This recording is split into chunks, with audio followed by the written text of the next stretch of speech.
Lisa Manoban atau yang dikenal dengan Lisa Blackpink syuting film di sejumlah lokasi di Indonesia.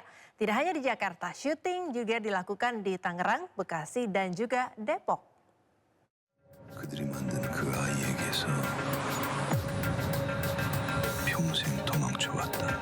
Indonesia menjadi salah satu lokasi syuting film Extraction Taigo yang dibintangi artis Lisa Manoban atau yang lebih dikenal dengan Lisa Blackpink. Tak hanya Lisa, film Korea ini juga dibintangi sejumlah sosok terkenal lainnya, yaitu aktor Ma Dong-seok. Di Tangerang, Banten, syuting dilakukan di sekitar pintu air 10, sehingga jalan di KS Tubun pun ditutup mulai tanggal 28 hingga 31 Januari 2026. Pengamanan di lokasi syuting pun diperketat untuk memastikan kelancaran proses pengambilan gambar. Ini merupakan kebanggaan bagi kita ya. Kota Tangerang dijadikan syuting dengan artis-artis internasional, dan ini juga untuk mengenalkan Kota Tangerang kepada dunia ya, karena ini juga akan berpengaruh kepada perkembangan perekonomian termasuk UMKM yang ada di Kota Tangerang. Memang sementara ini ada penutupan jalan, itu sifatnya sementara ya, kepada masyarakat. Kami mohon maaf. Tak hanya di Tangerang, rencana syuting juga akan dilakukan di Jakarta. Kota Tua dipilih menjadi salah satu lokasi syuting di Jakarta.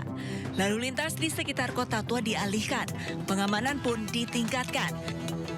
Berdasarkan izin yang diterima Polda Metro Jaya, rencananya syuting akan dilakukan di Kota Tua, Kastil Batavia, Muara Baru, Cikini Hospital, Bekasi, dan Kota Depok.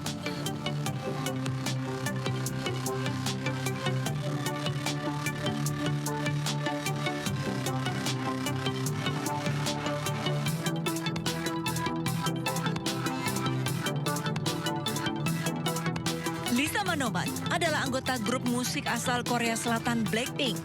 Grup musik wanita ini menjadi salah satu grup yang sangat terkenal di dunia. Sejumlah penghargaan pun telah diraih Lisa bersama anggota lainnya, Jennie, Rose, dan Jisoo.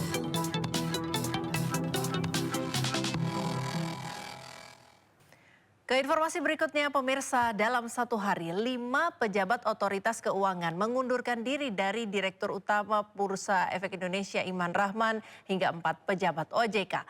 Pengunduran diri kelimanya sebagai tanggung jawab atas anjloknya IHSG selama beberapa hari belakangan.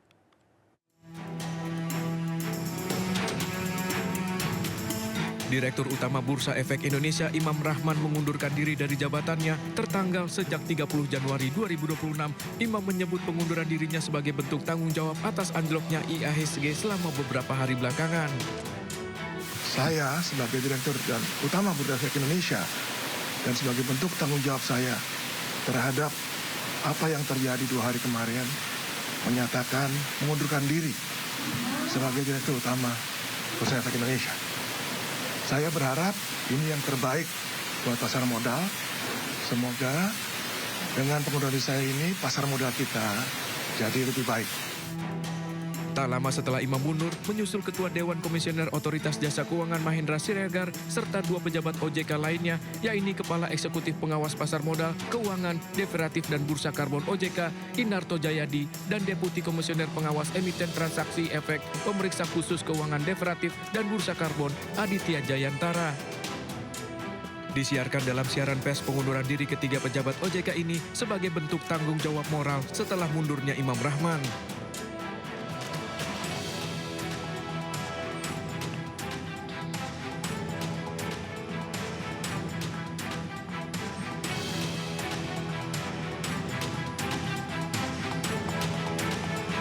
Menyusul 3 unsur pimpinan OJK dan Dirut OJK, Wakil Ketua Dewan Komisioner OJK, Mirza Aditya Suara juga turut mengundurkan diri.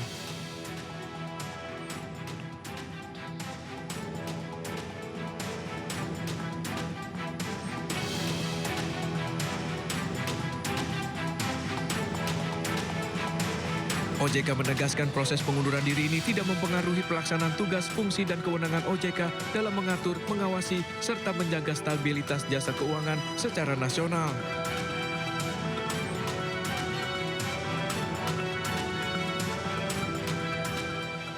Menteri Keuangan Republik Indonesia Purbaya menilai pengunduran diri Dirut Bursa Efek Indonesia Iman Rahman sebagai bentuk tanggung jawab atas anjloknya IHSG 2 hari terakhir. Bahkan Purbaya juga menyebut amblesnya IHSG akibat kelalaian Iman dalam menindaklanjuti masukan dari MSCI.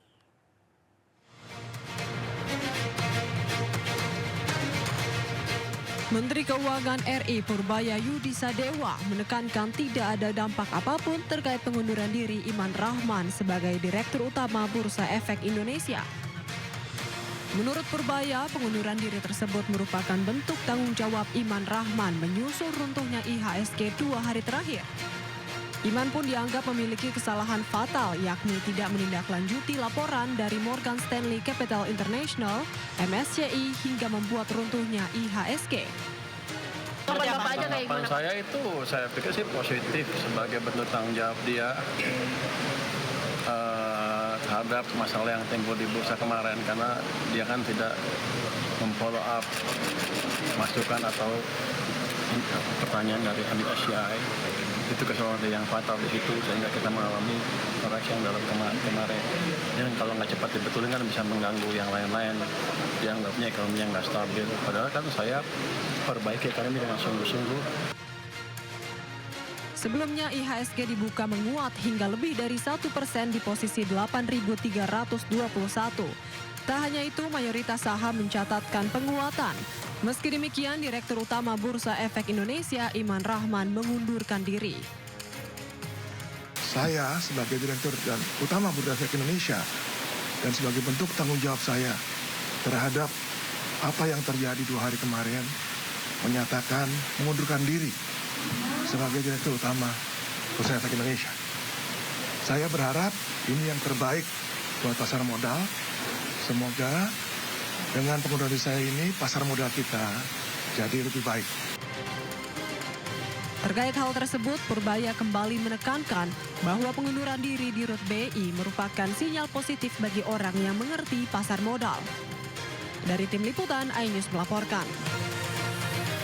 Banjir bandang melanda 4 kecamatan di Tulungagung, Jawa Timur. Bencana ini merendam permukiman warga, sekolah, serta fasilitas kesehatan. Banjir turun.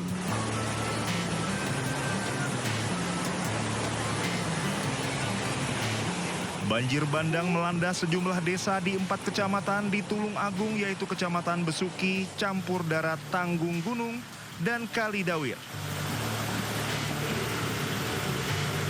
Banjir terjadi setelah hujan deras mengguyur wilayah tersebut selama lebih dari 4 jam pada Jumat malam. Dampak terparah terjadi di Desa Besole, Kecamatan Besuki.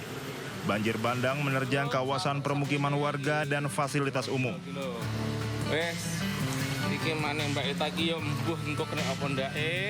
Ketinggian air mencapai 1 hingga 1,5 meter.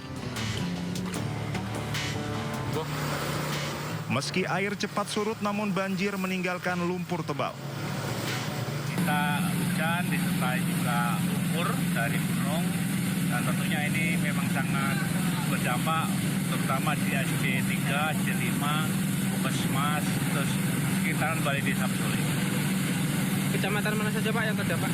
Kecamatan kita Besuki, Kalidawir, dan juga Tanggung Gunung. Yang paling parah? Yang paling parah di Besole. Hingga Sabtu siang, petugas terus melakukan pembersihan dan dipastikan tidak ada korban jiwa dalam peristiwa ini. Dari Tulungagung, Jawa Timur, Anang Agus Faisal, iNews melaporkan.